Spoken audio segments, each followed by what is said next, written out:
Hi, I'm Jeremy. And I'm Ben. Together we are 15 degrees north. Today we're going to show you the sights and sounds of the Costa Verde.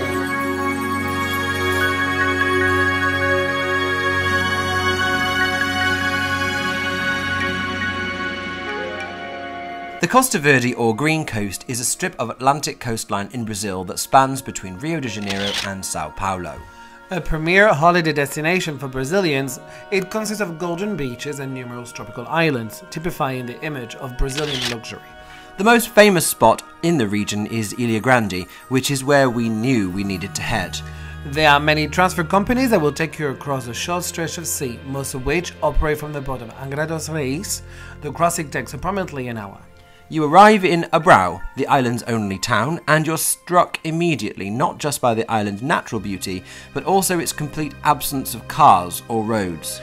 And with the island measuring 193 square kilometers, getting around means that you either go by sea or on foot. So there aren't any roads at all on No. this island, so you've got to get everywhere on foot. You do? Which basically means quite the hike. Which is what we're doing now. Absolutely. And I am sweating my tits off. It's humid. Yeah, there are mosquitoes. And snakes. Yeah, I don't want to think about those snakes. Maybe the snakes are waiting for us.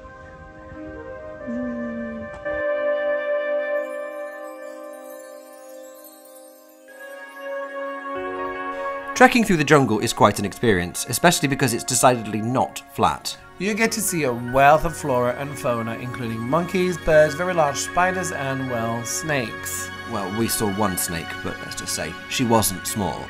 She slithered away as soon as she saw us, but she was big, she was long, and she moved very quickly. This is the kind of snake that would be measured in meters, not centimeters. Yuck.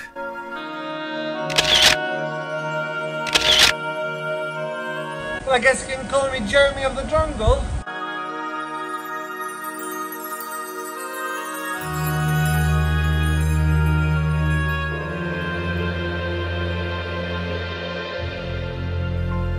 You basically travel from beach to beach as you cross the island.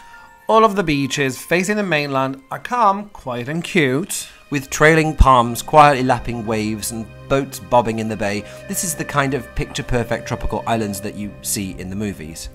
And walking barefoot across the sun is exactly what we came for.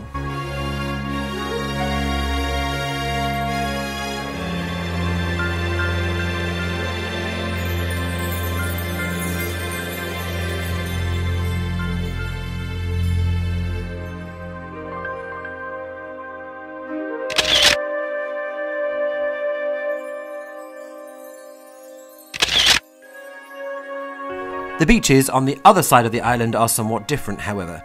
If you're a fan of surfing, then this is where you need to come, because the waves coming in directly from the Atlantic Ocean are really quite substantial.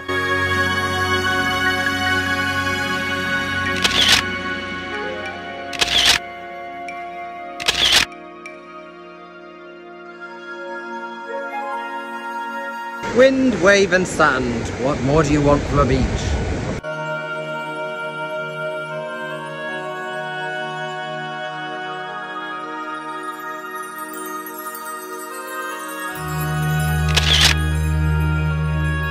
After trekking across the island, we were not up for making it a round trip, so thankfully there are water taxis that run every half hour or so from the main beaches back to Abrão. Just make sure you check when the final walls of the day run. Because trekking through the jungle after dark would be a challenge, let's put it that way. One of the main reasons Ilha Grande has not become more developed is because the island was owned by the government and used both as an offshore immigration quarantine station and as a prison. Once these had both closed in 1994, its potential as a holiday resort was fully realised. You mean when Brazil's most dangerous criminals weren't here anymore? It does seem pretty hilarious that Brazil used to consider sending people here as severe punishment, but now coming here is one of the most desirable spots in the country. We spent 3 days on Ilha Grande, but if you really wanted the whole island, you'll definitely need longer just to give you plenty of time to see all of the beaches. And even climb the mountain at its centre, which is over 1,000 metres tall. Well, the time has come to say farewell to Ilha Grande. I'm gutted.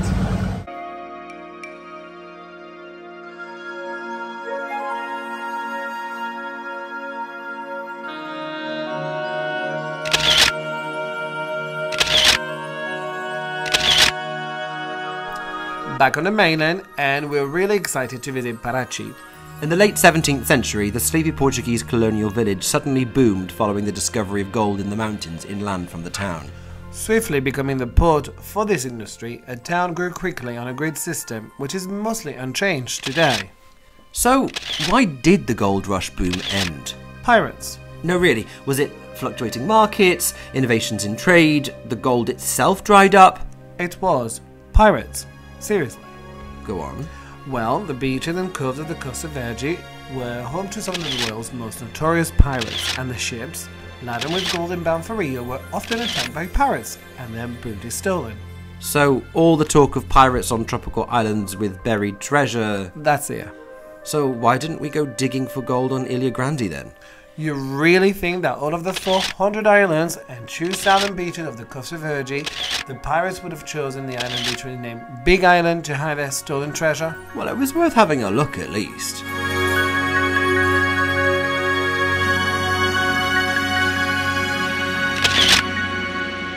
Paraty is a colonial Portuguese town that remained remarkably well preserved because of the fact that it was completely cut off from the world for hundreds of years after essentially the gold rush died down, and people just didn't come and build anything new, so it just looks exactly as it did back then. As a result, it's a remarkably preserved and beautiful UNESCO World Heritage Site. So when the gold trade died, people stopped coming to Paraty, and the town became cut off from the outside world. And because nothing was built here for centuries, the old colonial buildings remained untouched, leaving behind one of the few remaining complete old times in all of the Americas. It wasn't until a paved road was built nearby in the 1970s that the town was rediscovered once more. And now it's protected as a UNESCO World Heritage Site. With the Costa Verde so close to Rio and São Paulo, it would be silly not to include it on your trip to the region. If it's where the Brazilians go on their holidays, you just know it's a place worth visiting. If it's good enough for the Brazilians, then it's good enough for a Franco-British gay couple from Kent. Exactly.